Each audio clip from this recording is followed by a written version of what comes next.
अमित शाह कल से जम्मू कश्मीर के 3 दिवसीय दौरे पर पहुंच रहे हैं। जिला राजौरी में उनकी रैली की भव्य तैयारियां जोर शोर से जारी हैं। वहीं उनके जम्मू के कटरा स्थित मां वैष्णो देवी के दर्शन करने भवन आने की भी संभावना जताई जा रही है, जिसके लिए भवन में सुरक्षा इंतजामों को और कड़ा कर दिया गया है। एमपी जुगल किशोर शर्मा ने बताया कि आधिकारिक तौर पर भवन यात्रा की कोई पुष्टि नहीं है, लेकिन यदि ऐसा हो तो ये सौभाग्य की बात होगी। भाजपा जिला अध्यक्ष शील मंगोत्रा ने गृहमंत्री की भवन यात्रा का इशारा देते हुए बताया कि अमित शाह जी का स्वागत भव्य तरीके से किया जाएगा।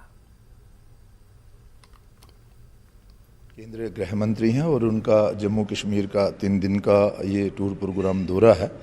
उस दौरान वो सरकारी कार्यक्रमों को भी अटेंड करेंगे, लेकिन इस दौरान वो मां वैष्णो देवी जी के दर्शन करने के लिए भी जा रहे हैं, जो अभी स्रोतों से पता चला है। वैष्णो माता के दर्शन के बाद करने के बाद वो जम्मू कश्मीर की 2 रैलियों को करेंगे। वो राजौरी में और कश्मीर के अंदर जो रैलियां को संबोधित करेंगे।